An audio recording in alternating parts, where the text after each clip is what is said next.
अलीक GS classes में आप सभी का वेलकम, स्वागत और खैर मकदम करता हूं और शुरू करता हूं आज का वीडियो।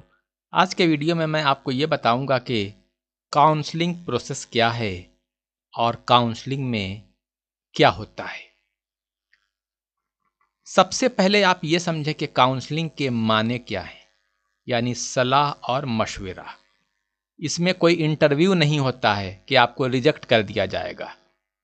अगर आप जब एडमिशन नहीं लेंगे तभी आपको एडमिशन नहीं मिलेगा, इसमें किसी को रिजेक्ट नहीं किया जाएगा। तो इसमें कौन से क्वेश्चंस आपसे पूछे जाएंगे? जैसे सपोज करिए कि रिजल्ट जो आएगा, यानी कि 11th का जैसे आपने टेस्ट दिया है, 11th का आपने जैसे टेस्ट दिया है, तो रिजल्ट जो आएगा वो आएगा 11th की लिस्ट, साइंस की अलग, डिप्लोमा इंजीनियरिंग की अलग। अब साइंस में भी कैटेगरी है पीसीएम, पीसीबी। तो ये रिजल्ट में डिफाइन नहीं होगा कि किसको पीसीएम मिला है, किसको पीसीबी।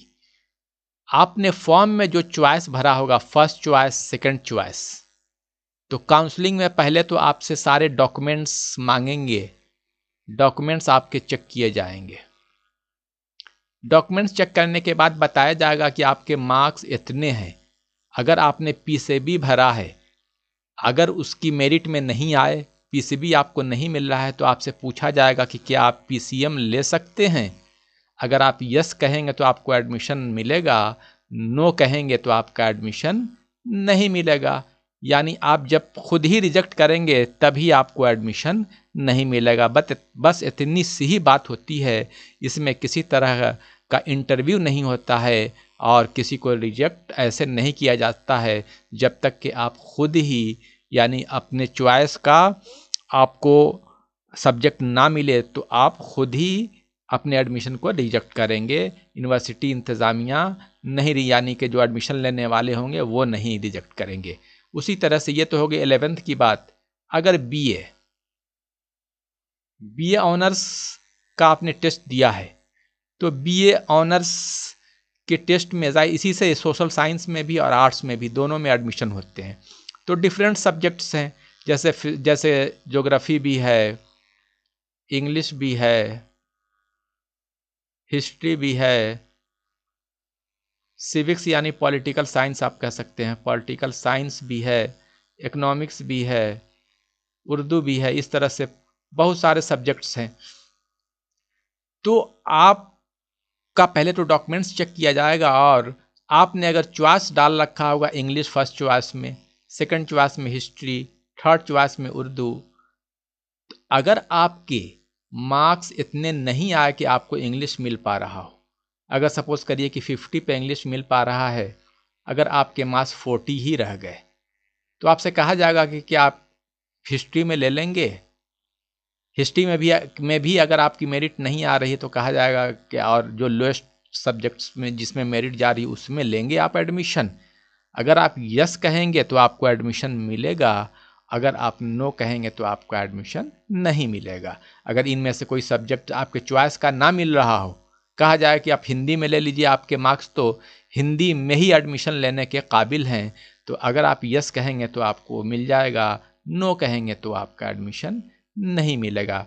यानी कि सपोज करिए कि इंग्लिश में सबसे ज़्यादा परसेंटेज, ज्योग्राफी में ज़्यादा परसेंटेज जाती है, उसके बाद history, political science, economics, Urdu, है ना। आमतौर से देखा गया है कि जो फिलॉसफी है, साइकोलॉजी है, सोशोलॉजी है, संस्कृत है, हिंदी है, इसमें कम परसेंटेज जाती है। तो वही ये आपको काउंसलिंग में बताया जाएगा कि आपने अगर चॉइस इनमें से दिया है, अगर आप इसके मेरिट को नहीं पहुंच पाए तो आपसे लोएस्ट सब्जेक्ट्स में, लोएस्ट जिस सब्जेक्ट में मेरिट जाती है, कहा जाएगा कि क्या इसमें से आप कोई सब्जेक्ट लेना पसंद करेंगे। अगर आपको पसंद हो तो ले सकते हैं, नहीं पसंद हो तो आप एडमिशन नहीं ले सकते हैं, यानी अपनी सीट छोड़ सकते हैं। तो बाद में यही सीट चांस मेमो वाले को मिल जाता है। उसी तरह से बीएससी में भी यही प्रोसेस है। बीएससी का टेस्ट हो जाता है, रिजल्ट आ जाता है, लेकिन पता नहीं होता है कि किसको मैथ्स मिला, किसको फिजिक्स मिला, किसको केमिस्ट्री मिला, किसको बायोलॉजी मिला। ये आप चॉइस तो दिए होते हैं, है ना। लेकिन रिजल्ट में ये मेंशन नहीं किया जाता है कि किसको क्या मिल रहा है। ये काउंसलिंग में आपसे पूछा जाएगा, यानी मेरिट के हिसाब से। अगर आपने फर्स्ट चॉइस में मैथ्स दिया है, अगर इतनी मेरिट आपकी नहीं है तो कहा जाएगा कि आप दूसरा सब्जेक्ट ले लीजिए जिसमें कम पे एडमिशन हो रहे हों।